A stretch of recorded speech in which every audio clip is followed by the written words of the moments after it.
Ladies and gentlemen, the year is 1969. We've just landed on the moon. Nice. Nice. The That's year it. of The nice. joke was just 69 and then we landed Yeah, on the that's moon. it. That was it. So welcome to the podcast. I'm Rahlyx. I'm Scarfee. and together we are the Moon Boys. Yeah, we are the ones. We are those astronauts that went to the moon in 1969 just to, like, one of them like walked off from the moon landing site Yeah. and wrote 1969 and underneath it Nice. wrote, nice. Underlined 3 times. And that marks the first tweet from humanity on the moon. The very first tweet, 69. Nice. Technically, it's a tweet only because it's under 120 characters, but you know. Yeah. Well, I mean, back in the day in 1969 Twitter, you could really only write like four letters, really. So it's just nice. In 1969 Twitter, 40 years before it existed. Exactly. Before Al Almost Gore's 40. internet, in the year of our Lord, 19 something or other. Something or other. Yeah. The year something or other. Jesus. So how are you doing? What you been up to?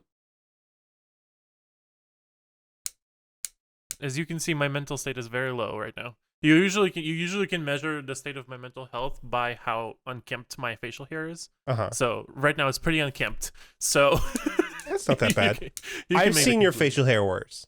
Can you please stop playing with fire? Oh, what? I burnt shoes the other day on stream. You think this is scary?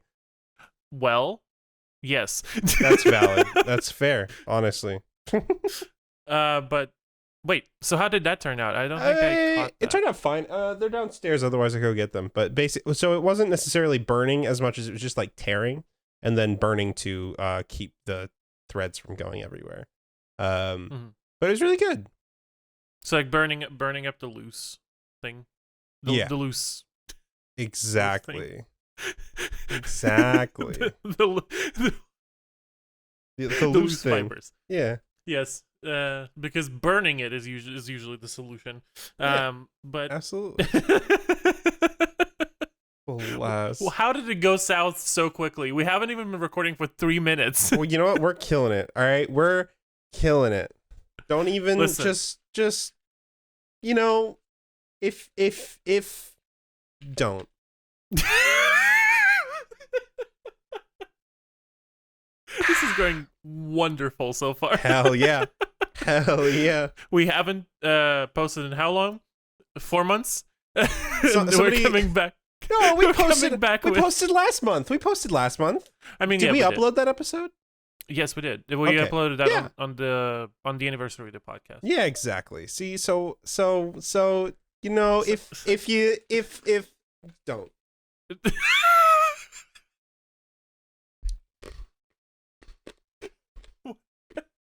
Can I quote that? Yes, can I put please. That in my, can I put it in my non-existent yearbook? Yeah, that's it'll gonna be your senior released quote. next year? Yeah. It's gonna be my senior quote, but it's the senior picture and quote is gonna be just like a card, like a birthday card, because it's just me, since I'm not in school anymore.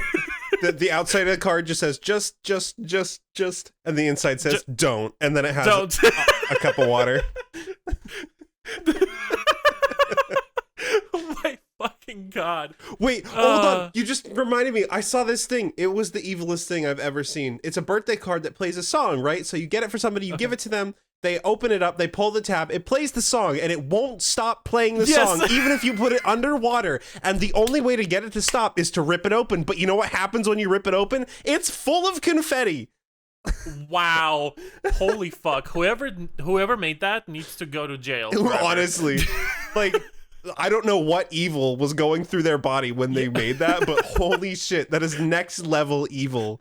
Like, oh my Their god. body, though. Yeah, exactly. Just The body, not the mind. no. So Oh, do it you want was to see like- a thing I did today? yes, absolutely, I do. My voice doesn't sound full of enthusiasm, but when does it? Oh god. Oh, did you build that Lego set? I built the Lego Seinfeld set finally. I've had it Hell since my yeah. birthday. Oh hell yeah! It's oh great. my god! So you got Kramer. That's really detailed. Kramer's busting in the door. You got Jerry. Jerry's in the kitchen. We got Newman. He's laughing maniacally. Got George angry about some bread. This is the marble. This is the marble rye. So the shtick in this episode is George goes to dinner with his fiance's parents. Well, him and his parents go to his fiance's parents' house for dinner. And him and his parents bring a marble rye, which is just a loaf of bread, right? Parents. And the fiance's parents don't put out the marble rye with dinner. And so George's parents are offended. So they take the marble rye back. And it starts a whole thing where it's like, oh no, they didn't take the marble rye back. It's a whole misunderstanding. And so George is trying to sneak the marble rye back into his fiance's parents' house. And it ends with like Jerry ends up robbing an old lady for the last marble rye, and George has to take this fishing rod and fish up the marble rye. And so as he fishes it up into the room, that's when the fiance's parents come in and catch him, and they're like, That is the most engaging story about a loaf of bread that I've ever heard. Right? Dude, I'm telling you, Seinfeld writing is excellent. But like all the little details, there's all these little references about all the episodes and all this kind of shit. I love it. If you're a fan of Seinfeld, you'll be a fan of this Lego set because you build it and you just giggle the whole time you're building it. So do they have like a Lego set per episode, or is it just this? No, so it's just the set. It's Jerry's apartment. Yeah. Well, they have a Friends one as well where it's like the cafe, but fuck Friends. Oh my god. You just pissed off a sizable chunk of the internet. That's okay. You know what? Here's the thing. There's a thing on the internet, all right? Where you either are a fan of Seinfeld or you're a fan of Friends, and it doesn't go both ways. And the thing is like, here's the thing. Why?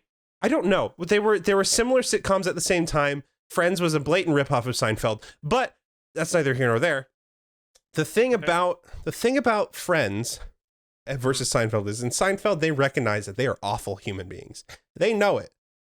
In Friends, they're like, we're good people. But then you watch it and you're like, you are objectively horrible people. Like truly the worst human beings.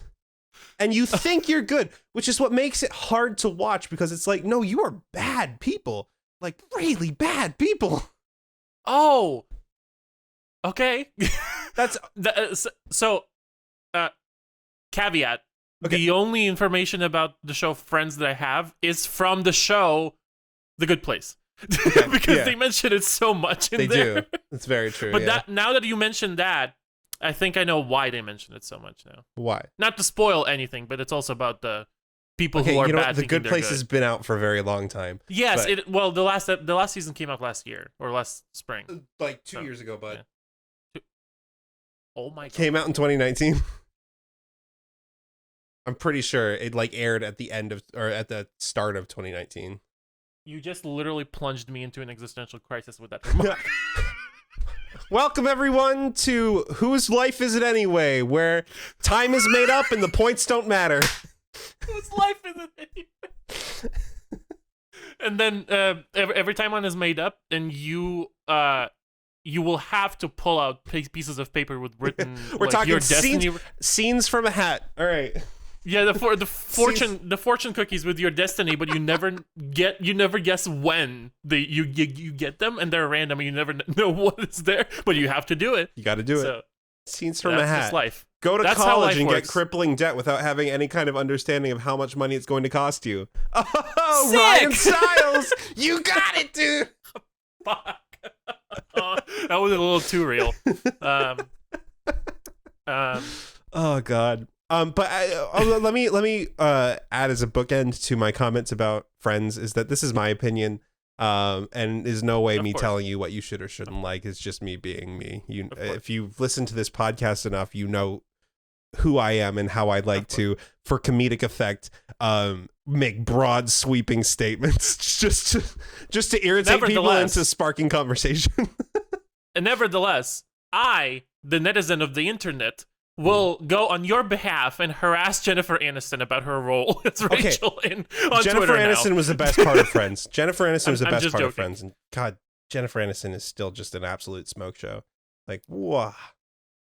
She's in I decline to comment on that. That's fair. She's in Because the Apple TV show. I don't have the credentials. my credentials are not valid. Hey, you don't give me credit where credit's due. You don't have to have any credentials. Well, true. But she's in the Apple TV show.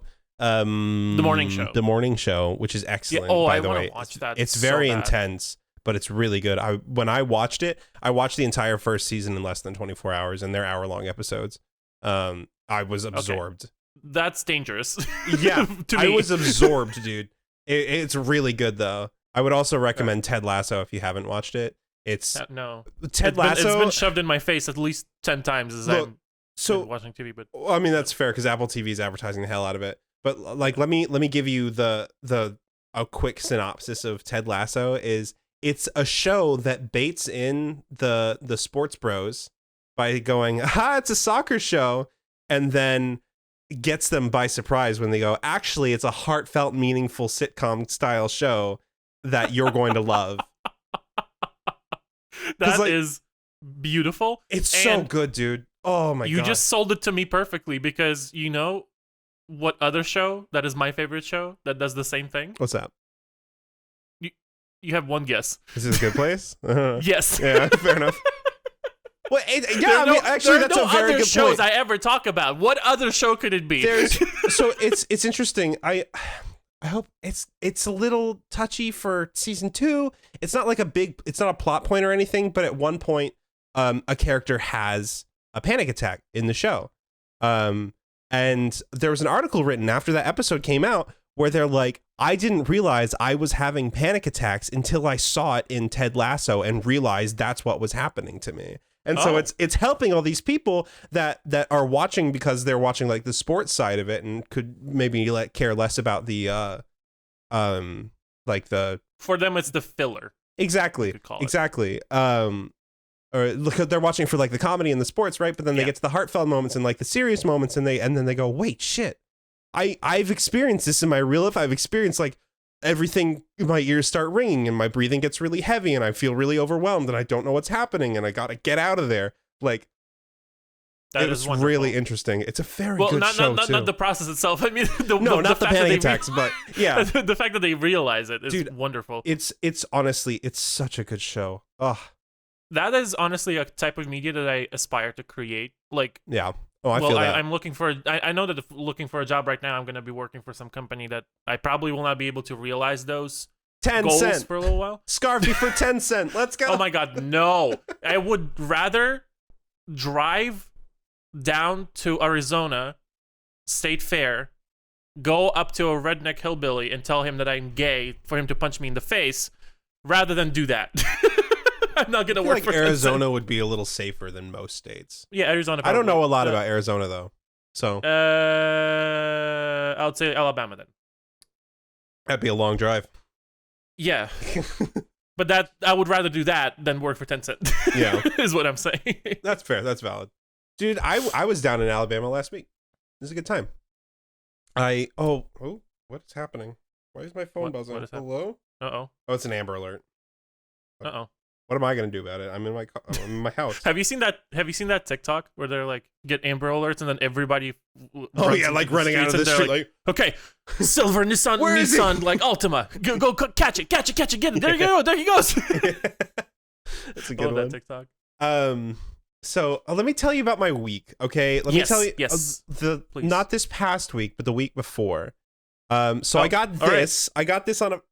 Yes, you got a new tattoo. I got this on a Friday. Oh my god! Show it closer to the camera. It's hard to figure out the angle. Hold on. Okay, never mind. I gotta stand up. There you go. Yay! If you're not watching the podcast, Rahlyx is showing his tattoo now. You can go to youtube.com/KiPin and see it. It's Olive's really head and her paw. And the paw's in watercolor, and it's finally healed. I don't have any more scabbing or anything. It is fully healed now. Nice. It took 2 weeks. They told me it was going to take 3 weeks. It is fully healed, and the line work still works. It still looks that good, dude. Yeah, the line work's insane. Yo, dude, my that is so good because look, do you see? Okay, I need to stand up too. Yeah, but, right. It's hard. It's a hard angle. Yeah, because the part of the body that it's on. Yep. How do I? Like that. Yeah. Okay. If you can see even a little bit. Yeah. It's blurry.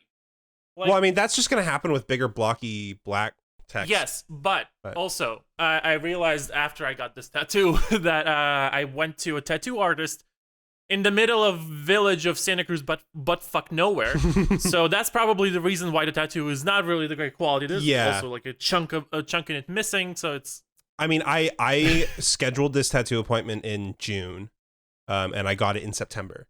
My artist is very booked constantly. Good tattoo artists are hard to come by. She's like her line work and her watercolor work is just insane. So I was like, I gotta go. That there. is wonderful. I'm so glad that you found a good artist because too.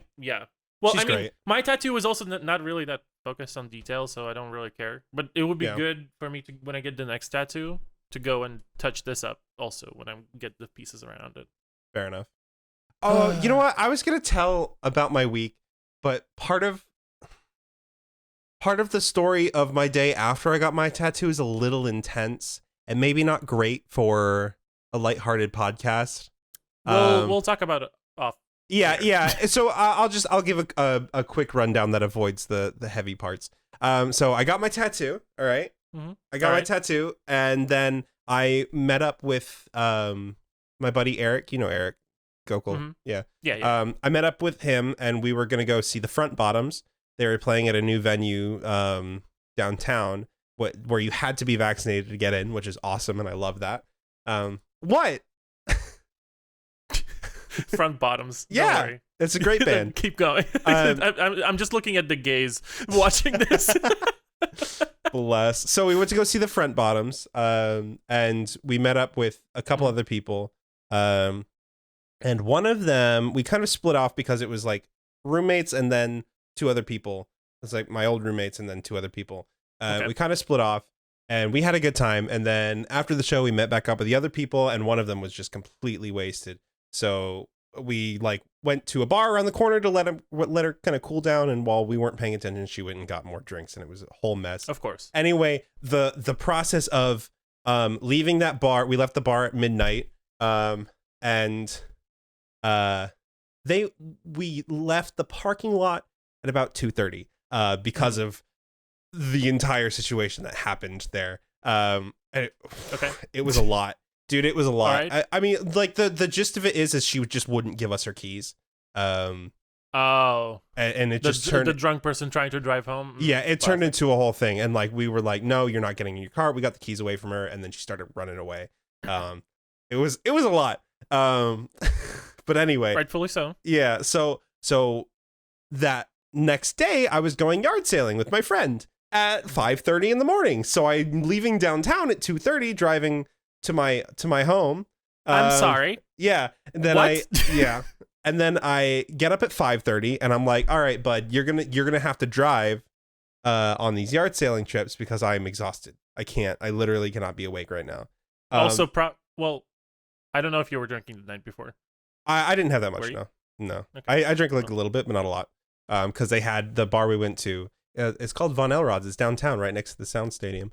It had a strawberry cider that was just to die for. I love Diskin. Diskin is the best. If you ever come to Nashville, get some Diskin cider. I know I know the name. I know. When I was telling Julian about it. No, I'm not even like, I'm not laughing because of what it is. I'm laughing because isn't there another brand that is like Dixon cider? No. Well, Like maybe. I'm sure there DIXLN? probably is. There probably is. But like the whole goof of it is like, well, yeah, that makes sense. Yes, Dixon cider. But I remember I call it the straight humor. Yeah, exactly. But no, I remember because there was like back when Back Porch Gang was a thing, and we were talking about drinks we like, and I was like, oh yeah, there's this cidery in Nashville. It's called Diskin Cider, and Julian was like, oh ha, very funny, and I'm like, no, it's not a joke. It's real and it's really good. I promise I'm not putting on a thing. Oh, good. But anyway, I mean, they kind of set themselves up for that by picking that name. So I mean, it's intentional. It's absolutely intentional. But also, kind of a really good marketing strategy because people will just tell about this to people, like you are telling me right now and everybody else that about it just because of the name. Yeah. No, I mean that's valid. But also, you said they have really what strawberry? So they have amazing. Their ciders in general are incredible. Like they are just, they do all these like really cool experimental ciders, and they all taste great. So if you're in Nashville, check them out. They're really good. But anyway, so we went yard sailing the next morning, and every time I would doze off, he'd kind of like poke me. He'd be like, "Hey, come on, we gotta get. Come on, we're next house. It's gonna be great." And I'm like, "Dude, I need this." And then that doing night, anything on lack of sleep is impossible. Oh, it's so bad. And then the older we get, that night was the night that I had to get. work all night, right, for our quarterly testing. So I went to bed that night at about 2 after having gotten up at 5:30. And in the middle of the day, when I finished yard sailing, I was like, "Cool, I'm gonna collapse on the couch." And then Adam was like, "Hey, I'm really glad you're home. Can you take me to the airport?" And I was like, "Was that Saturday when I said, like, let's film also?" Yes, and I was like, "No, no." You're like, "Hey, I hope you're having a great day. Do you want to film a podcast?" And I was just like, "No. Don't talk to me today." Yeah, I was like, usually it kind of goes like, "Okay, yeah, maybe I have some free time." You said, "No, I have to take Adam to the airport, and today I want to go to bed early." Yeah. I was like, "Oh, okay, it was fine." It was a rough day.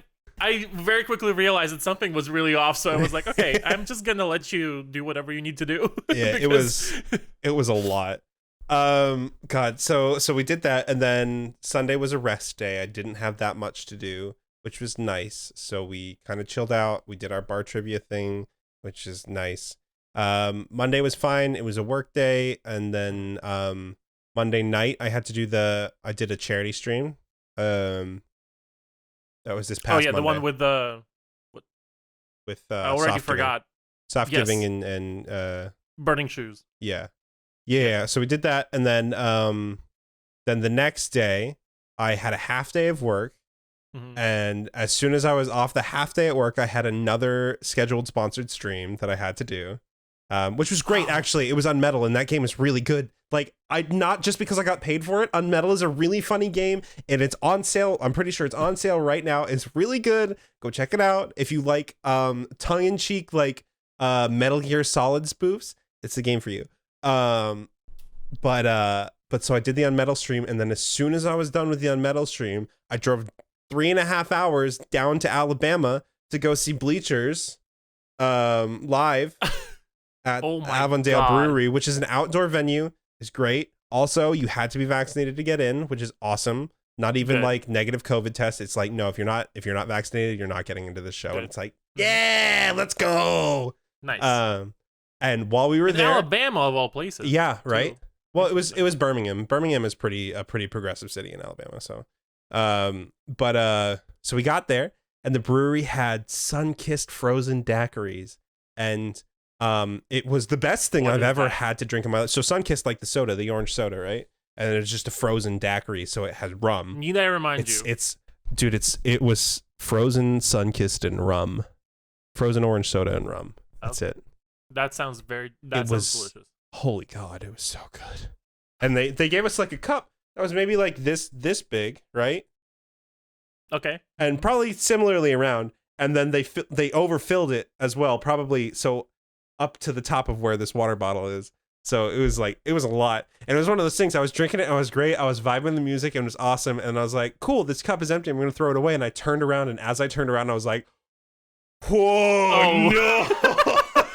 The spins hit as you spun. Exactly. I was like, oh, shit, I'm drunk. Oh, my God. It was so good. And I was like, I know I can't drink anymore because I need to sober up and I need to drive home. But I was like, but I want more so bad. So I just think about it a lot. I think about the sun-kissed daiquiri a lot. It was really nice. You have self-control that I will never have. I try really hard. Well, you're doing a good job because I would have passed out there. Well, let me. Or me. Fair enough. And I don't drink. Oh, bless. But the show was awesome. It was great, and they did a thing where Jack, who is the lead singer of Bleachers, he said, as they were getting closer to the end of the show, he was like, "Look, here's the deal. fuck encores. I don't do encores. We're just gonna go ham for the last few songs. We're just gonna go absolutely ham. And it was awesome because it was just ridiculous. He was going ridiculous. He saved all the bangers for like the very end. And like one of the things with his songwriting is he does a lot of like call and response for the choruses and stuff. And it's just really exactly. Yeah. It's just like, oh, it was so much fun. It was just like the energy was amazing. So I'm glad you had a good time. Yeah. I mean, even if you've not listened to Bleachers before, if they're coming to a place near you, I 10 out of 10 recommend you go see them live because they're awesome. But only if everyone is vaccinated at the venue. Yeah, exactly. Please. But they have a lot of saxophone and a lot of piano and a lot of like 80s sound. It's really great. But so then I drove home. I got to stop at Whataburger. Well, actually, hold on. Before I drove home, we waited in the merch line after the show, which took an hour and a half. And the last bits of sobering up I needed to do, I did standing in the merch line. I was like, all right, this is perfect. I'm actually really glad this is taking a very long time because I just need to like just breathe and let it out of my system. I just imagine the scene. Wait, were you alone or were you? I was with Hannah. Someone? It was me and Hannah. With Hannah. Okay. Yeah. I imagine just people standing behind you in line and just watching Hannah just standing doing her own thing and like on the phone, and then you standing next to her just like slightly swaying from side to side and breathing really deeply, trying to sober yourself. So I didn't do the breathing deeply, but I was moving a lot. I don't stand still in general. You don't. Yes, you just when you're awake, you're not. You can't stand still. I really can't. I have a lot of energy. But we actually we made friends with the guy behind us in line.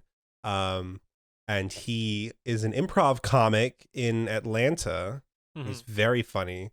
He did I mean, if he wasn't, that would have been awkward. Yeah, that's for fair. him and his job.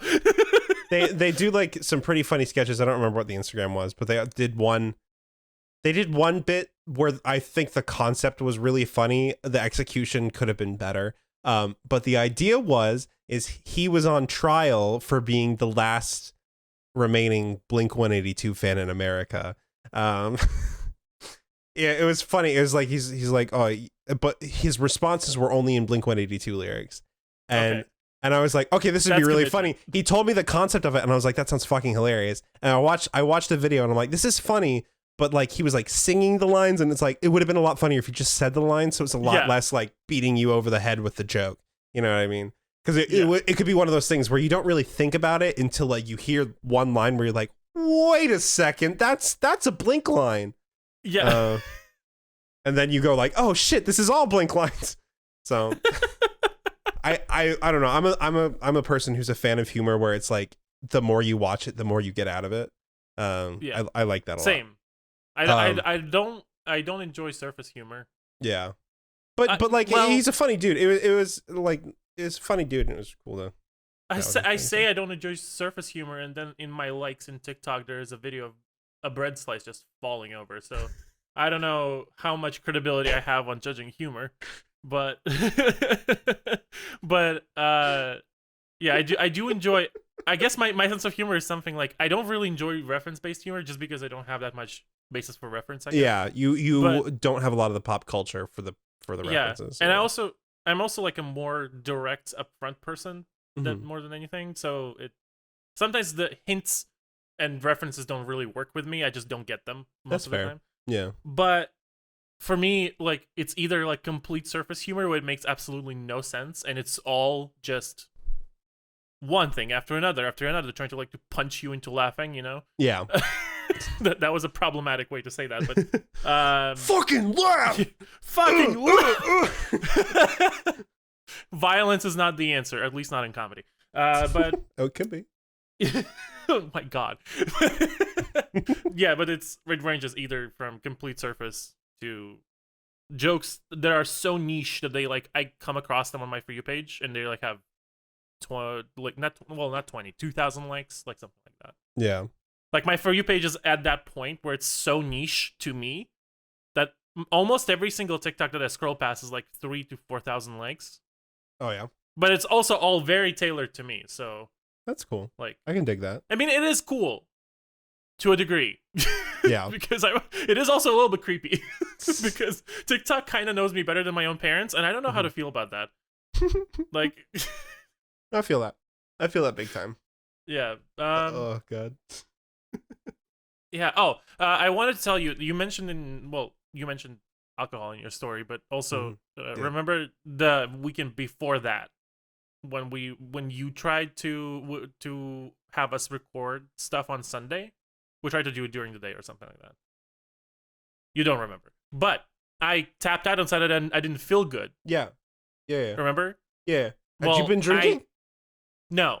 Oh, okay. I've been smoking. Okay. But what actually happened was that I wanted to get some good night's sleep for once in a while. Yeah. Right? Like anyone does. Sure. Anyone wants to. Yeah, absolutely. Just go and fall asleep. It's only human. Yeah. For me, it happens that certain green substance helps me do that. The devil's lettuce. The devil's lettuce. What I heard somebody call it. Lucifers Romaine. I heard somebody on TikTok call it that. It was really funny. But that day I didn't consume the Lucifers Romaine in the smoke form. I consumed it in edible form. But what happened was I tried to make my own edible for the first time. Yeah. And I first of all miscalculated how long the effects of the edible will last, and also how much I actually consumed. Oh yeah, you don't want to eat a lot. It's not that I ate a lot. It came in a form of like an injectable thing. Okay. But what was inside wasn't really like oil liquid. It was like viscous resin type of thing. It was really, I wanted to mix it with cream cheese and like portion it out with like tablespoons. Okay. Because I could do like say. Nothing about what you're talking about right now sounds pleasant. Yeah, I know. Listen, I suffered the repercussions of this myself right afterwards. But fair enough. Hold up, real quick. In any case, side note, real quick. Do you ever move slightly in your chair and then your camera goes, "You're not worth being in focus anymore"? Yeah. The background, that's worth being in focus. I'm witnessing it right now, happening to you. Yeah. I didn't realize I needed to be front and center. Camera, fuck you. The camera just. I want to be comfortable. Yeah, the camera's just like, all right. Okay, no, bye, fucker. Anyway, I mixed it. Long story short, I took way too much. I should have measured better. That was my fault. But I also was working with unknown resin substance that it wasn't mixing well with the cream cheese or anything. It tasted horrible. So like I don't know if I want to come back to that before I do some more research. Yeah. But fair enough. Yeah, I ate my toast with cream cheese. And I was feeling okay. I went to bed. I went and started watching Moana for like 12th time. There's a light in the sky and the sea, and there's a place, and I will go to that place. And now we'll go, but no. Oh, I should probably not yell sing. I'm sorry, neighbors. I'm sorry. Your neighbors especially appreciated that gesture with the hand that you just did. We'll be right back. I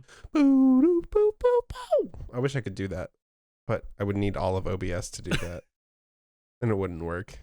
So 20 minutes after eating that goddamn cream cheese sandwich. Goddamn cream cheese sandwich. I'm watching Moana. Goddamn cream cheese. Sorry. Goddamn cream cheese sandwich. Let me tell you. Hashtag goddamn cream. Guys, get that trending. Get that trending. Goddamn cream cheese sandwich. Thank you. But 20 minutes into me watching Moana. Was that English or? I don't know. I honestly, like, as soon as I said it, it left my brain. There's no memory left of it. My brain just wiped everything. The Rock, or not The Rock. Dwayne. What's his name? Yeah, Dwayne. Maui. Yeah, Dwayne The Rock Johnson. Dwayne The Rock, or how one of our friends said it, that Moana is The Rock. I don't know why they were really misguided about it, but anyway. Who said that? One of our friends was like reciting people who played in out them in movies. 4K. Who said that? Well, okay. No. Okay, all right, fair enough. I have no idea who said that, but I guess I wasn't there for the conversation. Yeah, you weren't there. It was a long time ago. But a person was talking about Disney movies. Sorry for the grindy noise. And they were like, okay, so that person played that person in like Little Mermaid, but wasn't Moana's The Rock? So instead of saying did Moana have The Rock, they said is Moana The Rock? And considering that Moana itself Moana is The Rock. Moana itself, Moana herself is a little tiny girl child. A little tiny girl child. A little tiny girl child in the movie. That's science. Having The Rock play her would have been hilarious, but just not true. But anyway, Maui appeared on the screen, and I said, "Uh-oh, there's 3 of them." Oh no! Oh no! You were gone. I was like, I don't remember this part of the movie. So I turned the TV off and I decided, okay, I think I took too much. That happened before, unfortunately. So I'm gonna try and sleep it off. I wake up 16 hours later. Oh no. I open my eyes, I sit up. I'm still high. Oh no. Oh no. So I went to bed at 8 p.m. On Saturday. Woke up at noon on Sunday. Oh no. To your text of, are we recording today? Texted you, sorry, but I'm not feeling well. Yeah, no shit. And went straight back to bed and slept the entire day. I was gonna say, I didn't think I heard from you again that day. Yeah, I fell asleep and I woke up Monday morning. Oh my god. That's all I remember. Jesus Christ, dude. Jesus Christ. But yeah, that was a little scary, but yeah, not experimenting with that again. But in any way, I heard of people having those experiences when they like take edibles for the first time. Yeah. Like usually when your body's not used to. Well, yeah, you underestimate the amount that you should take. Yes, exactly. And it's also a different way of metabolizing the components. So just what I'm trying to say is be careful out there is all I'm trying to say. Be responsible. Don't do what I do as I say. Yes, please. Yeah, but it wasn't anything bad. I guess it stayed in my system a little longer than I wanted it to, and gave me a little bit better of a sleep than I needed. Hey, you really needed that rest, though. Honestly, yeah, I definitely did. Cool. I recently realized that, like, with literally everything I do, any projects that I pick up, my trainer today actually said this. I was doing like a barbell, like what? Barbell, yeah. Barbell, yeah. You're doing like bench pressing. Bench pressing, yes. And she was like, "Yeah, okay, you're doing a lot better than I expected, but also I kind of noticed that every time that you do any kind of exercise, you kind of pick it up and then you go until you die." And I was like, funnily enough, that also applies to every single other aspects in my life. I do that constantly with everything. Yeah, funnily enough. Yeah, and I kind of realized that I've been doing this the whole time. So now I'm kind of trying to rewire myself a little bit, and that's good. Trying to think back on how I conduct my work. Yeah, fair play. To say. Woof. You also did a similar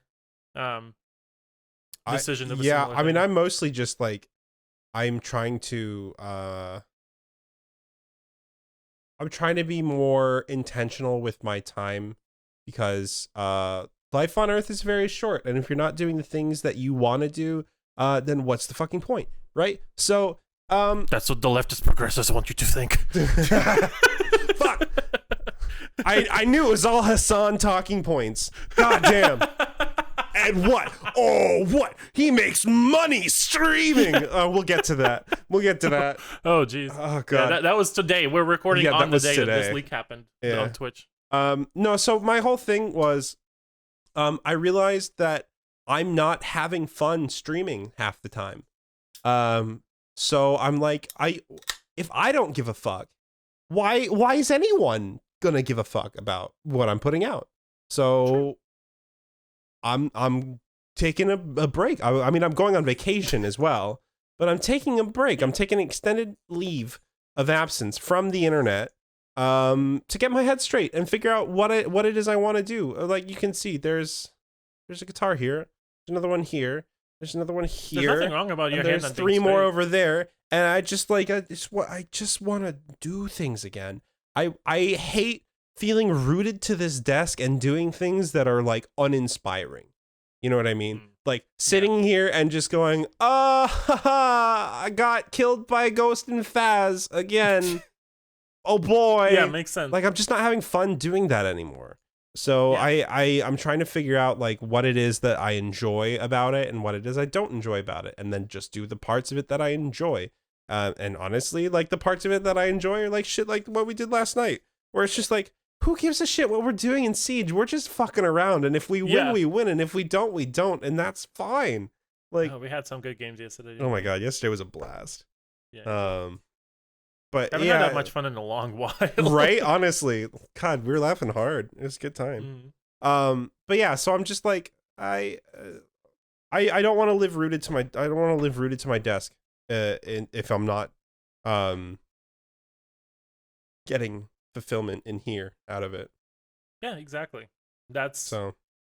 You and a lot of other people in the United States are realizing that right now. Well, and around the world, honestly. Yeah. Well, and it's kind of hard to grapple with, right? Because like in my mind, I'm definitely. like, what? Oh, you're having a bad time streaming? Oh no, you're having a bad time playing video games for strangers on the internet and getting some money for it. And it's like, yes, actually, I am having a bad time. Yes. Like for one, I'm not a big number guy anymore. I used to be. I'm not so much anymore. But like in the last, let's say the last like 6 months, like my numbers have been like on a steady decline, and I've stopped looking at them. Like I over the summer, I was like, I can't do this to myself. Just stop looking at them, and that's fine.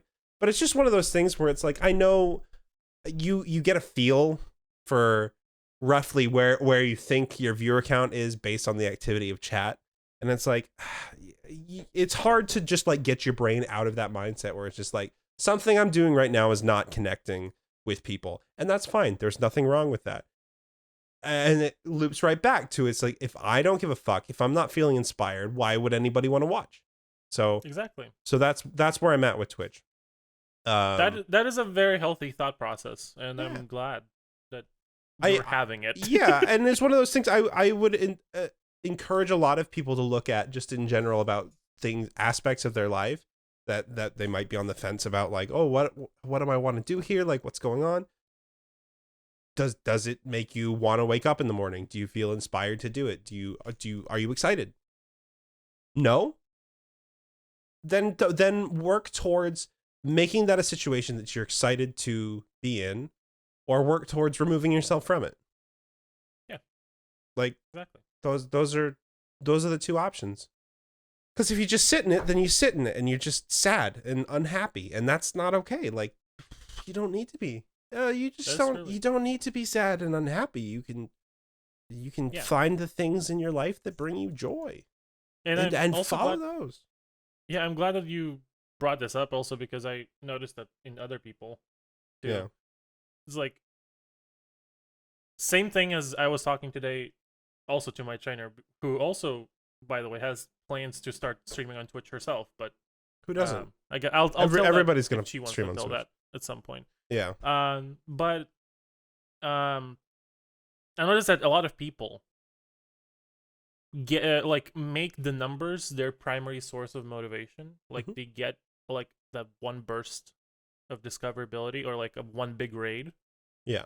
And then they like keep streaming in hopes that burst comes again and hopefully stays this time. Yeah. Like, you know how like people talk about burnout and how they like get lost in numbers. I think it's kind of a variation of that. And it kind of feels like it kind of resembles actually a not healthy relationship where you get one reward and then get strung along for the rest of it. Yeah. So yeah, I understand that's got to be like insanely exhausting. One thing I kind of want to clarify real quick is I don't mean like, oh, just turn off your viewer numbers, just don't look at them, you'll be fine. Yeah. That's not what we mean, because the people who say that on Twitter are disingenuous and looking for just internet points. Also, sorry, my hands are red. I have been dyeing shirts. They're just looking for internet points. Speaking of, I'm wearing a burp cup shirt. Whoa! Exclamation point shirt in chat. Wait, wrong. Wrong medium. I don't like blanket statements. They're just like, oh, just don't look at your numbers and you'll be fine. It's like, no, because that's not how people work.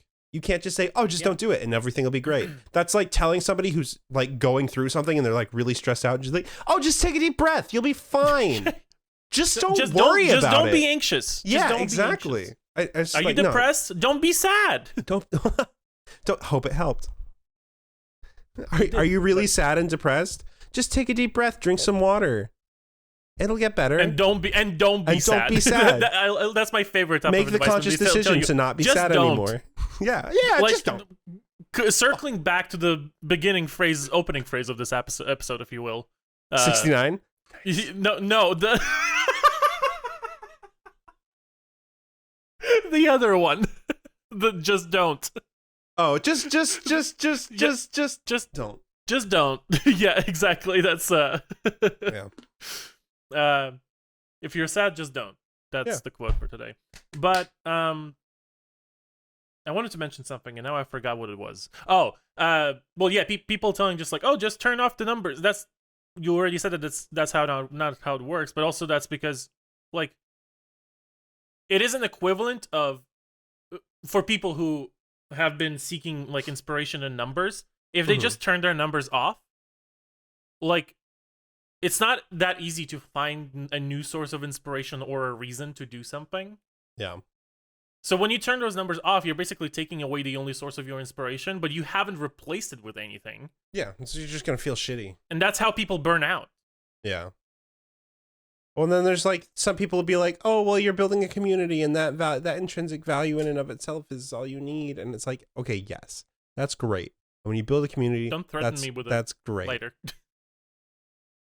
Oh my god! When you build a community, that's great, and you can see the impact of what you're doing through like a community that's built. And like, I love waking up in the morning and seeing my Discord popping off with talking about Legos and just life and everything. People in my Discord are very supportive of each other, very kind, very accepting, and very happy to just talk. And I love that, and it makes me really happy. But sometimes, like, that's just not enough for me. Like, I like, they make me happy, but they don't make me feel inspired to sit at my desk and play games. And I don't mean that in a mean way. It's hard to like really like get my point across with what I mean here. But it's like, the community is great, and that's a great part of it. But if you aren't doing stuff that is like, if you aren't hitting the goals you want to hit and stuff like that, where it's like at the start of this year, I was like, yeah, easy. I'm going to make partner by the end of the year easily.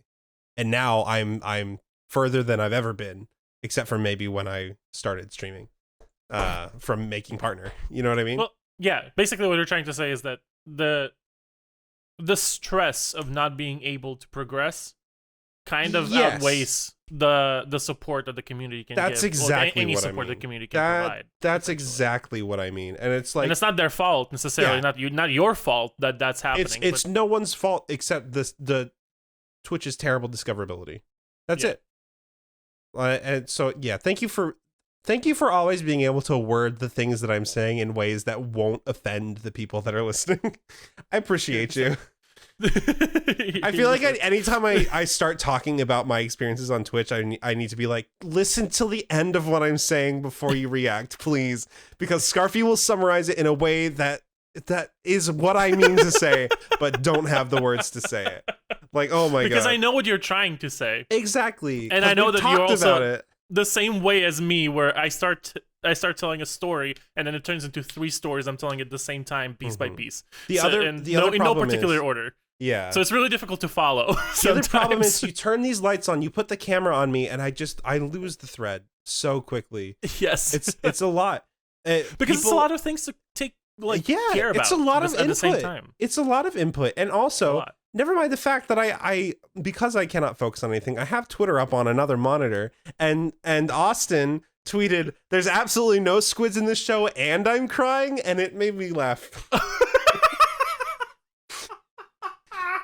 And so I was just like, about Squid Game. Yeah, exactly. And I was just like, I need to watch that show. I do too. I haven't watched it yet, but Adam watched it and he said it's really good. I have this weird paralysis about new shows when anything new comes out and it becomes popular, and I just like I want to watch it, but I can't for some reason. I still haven't watched Tiger King. I think about watching it, and I turn on my TV and I click on Netflix and I go to the show. And then I will click out of Netflix and go to YouTube. Like, what the fuck? I feel that. I don't know what it is feel about that. my brain, but it doesn't want it for right now. I'll wait until it wants it because otherwise I literally feel like a physical guttural reaction. Like, no. I can't do it. They're forcing me to watch media. I feel that. But yeah. So anyway, sorry if my words at the beginning of what I was saying were not right. It's not. I love everybody who is a member of my community. I love you guys. Literally, listen. It wasn't what I was getting at. You guys aren't the reason I need a break. I believe that public speaking is the most difficult skill there is socially. And people don't realize that even though we're sitting here recording this in our own offices, like at home, it's still perceived as public speaking because we're talking with a lens to the audience. No matter how big or small it is, it's daunting sometimes. Yeah. Olive! There's Olive on camera. Little ham baby. There's little ham. Little ham baby. Okay, so I sweet. watched Julian's lobster video. Oh yeah, I have it like literally up on my screen like right now. Lobster is just a big olive. Like I was watching the video and all these little like things that lobster kept doing. I was like, Olive does that. It's Oh my god. It's Olive but big. And so you told me this before I watched the video. So now I'm like watching it and I'm kind of learning about your dog through Julian's dog. Well, and the other fun part about it is like Peach does a lot of similar things that Olive does too, where it'll be like you're just doing something, you turn around and you're like, oh, you're here. Okay, hi. Oh, you're here. They're sneaky, aren't they? They really are. So the thing is like I'm getting this itch again. Before I got Coach, way back. I lived in a fairly small apartment, and I was at a pet store looking at dogs because it's what I did at the time because I didn't have any pets and I was sad because I grew up with dogs and I was like, I need a dog right now. And there was a booth that was for rescue racing greyhounds. They had set up for the day and it was great, and I chit-chatted, and this woman was like, yeah, they're great. They're really lazy because they, ran all their lives. So they are happy to just be couch potatoes now. And I'm like, oh my God, I love them. And I sat in that PetSmart for an hour, just like sitting with this one greyhound. And I was like, I love this dog. He's so sweet. He's so great. I love him. And to be fair, you love every dog. That's true. That's true. So callbacks to TwitchCon, where every time I saw a dog, I was like, oh, dog. Literally, we were driving to TwitchCon, and every single block there would be a dog, and he would startle me by yelling, "Dog! Get a look at that dog! Woo! Look at that dog!" I would literally jump in my seat every single time, and I'm like, you gotta fucking stop doing that. I'm driving. What the fuck? Oh my God. But no, so I sat, this was like 2015. I sat with this dog, like 2016. I sat with this dog for like an hour, and then I was talking to the girl, and she was like, oh, so what's your situation? Do you like own a house, or are you renting a house? And I was like, oh, I live in an apartment. And she's like, oh. And I was like, what? And she's like, we can't, it's policy of the rescue that we can't do greyhounds to apartments. And I'm like, no. I was so sad because I was full on. I was like, I have $100. Give me the dog. Let's go. So you weren't even going to tell anyone. You were just going to. I called my mom and I was like, Mom, I'm going to get a racing greyhound. She's like, no, you're not. And I'm like, I'm going to do it. I'm doing it, Mom. And then I hung up.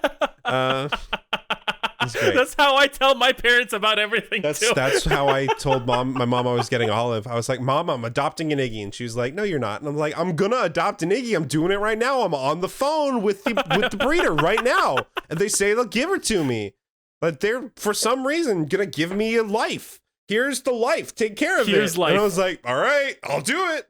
I'll fucking put it on my arm. There we go. Wonderful. Every time you put your tattoo up, I do this because I'm trying to look at it. There's no good way to show it off, really.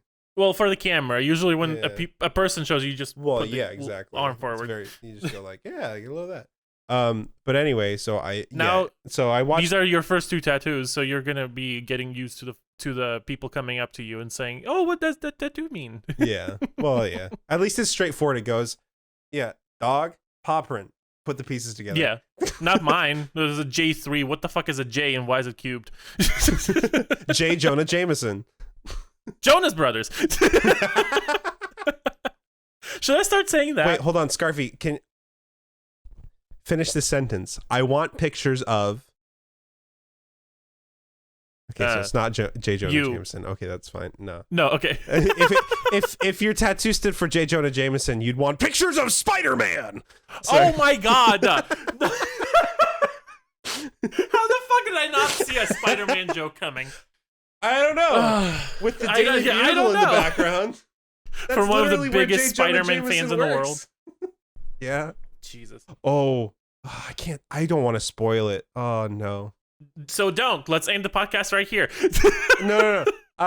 Shit. Anyway, so let me finish my thought with lobster. So watching that lobster video, I was like, I want a big greyhound really bad. Yeah. So I may or may not have asked. I may or may not have inquired with our pal to see if I could get lobster, and he's like, I can't. I don't have any control over it. And I'm like, no, damn, give me lobster, damn it. And also, probably they're rehousing within the area within LA. Yeah, exactly. That would make sense. I was like, I'm gonna shoot my shot. Give me that dog because I love her. It's my dog now. Oh my god. Sorry. I also you just go to LA, steal the dog, and come back. Hey, buddy, look. Hey, look. Sorry, it's not. I have no choice. My hands are tied here. Look, the big guys upstairs. They said, "Hey, they sent me down here." My hands are tied. Showing untied hands. My hands are tied, bud. The big guys upstairs. They came down. They said, "You got to pick up that dog. Go pick him up." And I said, "All right." And then they ask, "Who's the big guy upstairs?" Hey, and you you're say, the boss. Me. I'm the big guy upstairs. And I'm the little guy downstairs as well. You're the boss. You turn around, put a hat on, turn back around. You put a hat on and pretend to be a different character. Go get that greyhound! Oh my! Okay, you're the boss. Anyway, so I saw Venom 2. I saw Venom 2 on Sunday. Oh. Because you know what? The Venom movies are just fun. They're just fun. That's all. Right. That's all you can say about them. But Venom is in the Spider-Man universe, right? Venom is in the Sony universe. Listen, traditionally, nothing. No. You're right. Traditionally, Venom is a Spider-Man villain. Spider-Man anti-hero villain kind of thing. Okay. But Sony has their own Venomverse. All right. Yeah. Venomverse? Yeah. So real quick, I'm gonna put a little block here. If you don't want to potentially hear anything spoilery about Venom 2, just stop listening for like 3 minutes. Like just 3 minutes, okay? And it'll be great. Do you want to know? Do you want to know the big thing at the end of Venom, Scarfee? Because are you gonna watch it? Probably not. Yeah. Okay. So in the end of Venom 2, Eddie and Venom are fugitives, and so they run away. They run away from San Francisco, and they're on a beach resort island, and they're chilling. And then they go into their cabana and they're hanging out. And they're watching soap operas. And Eddie's like, "So what do you like know about the world?" And Venom's like, "I have like 80 million light years of knowledge. And if I gave you even a fraction of that, your mind would probably blow up." And Eddie's like, "Oh, I want something. Give me something." And Venom's like, "Okay, fine." And so something happens, and you see like the room around them like start going wobbly. And Eddie's like, "What the hell's happening?" And Venom's like, "That's not me." And so their shitty hotel cabana room turns into a really nice resort. And on the TV are the Avengers? No. on the TV is the news report from the end of Spider-Man Far From Home outing Peter Parker as Spider-Man. And it was me and my friend and his wife. We were the only people in the theater, and I was like, holy shit! I was like screaming in the movie theater. I was like, holy shit! Oh my god. Whoa! Okay. So Venom's in the MCU now. Well, which real quick, which gives me further proof. This is proof that at the very least, Tobey Maguire Spider-Man is going to be in the new Spider-Man. But I think it's going to be all the Spider-Men, all cinematic Spider-Men, because I have no doubt that Marvel went to Sony and said, we want to use them. And Sony said, you got to bring Venom into the MCU. Those are the rules. That's our deal. You can have them, but you have to bring. And that's probably why they almost split. Wow. Comes full circle. And I think we released an episode speculating on that about a year ago. I think we did, probably, honestly. I actually think I said if Venom's going to come to the MCU, it's going to be like at a cost like this or something like that. Whoever's watching this, go back and like try to. You probably won't, but it doesn't matter. Anyway, it was just like so exciting, and it blew my mind. I was like, it was really exciting. I didn't think it was going to happen. I was just gonna say that we were discussing the deal between, not the deal, or like their decision to pull Spider-Man from the MCU. Yeah. I think we were talking about that. Yeah, back Sony when it was Marvel. like, for a little bit, it was like, oh, Spider-Man's never coming back. Ooh. Yeah. In before, this was also about like 2 or 3 years ago, and we are both delusional now. Christ, yeah, honestly. Okay, so we have a moment here where we can make a decision. We are at an hour of this podcast now. We could continue this episode and talk about the Twitch leaks, or we could wrap up. What would you like to do? I'm falling asleep. Okay, so we're gonna wrap up. Thank you guys so much for watching. I love all of you. And don't pay attention to what I said earlier, where it sounded like I said I hate all of you.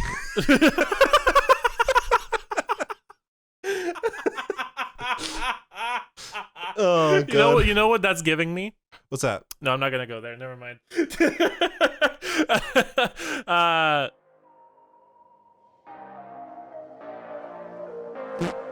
We'll see you guys next week. Later, taters. Goodbye. Bye.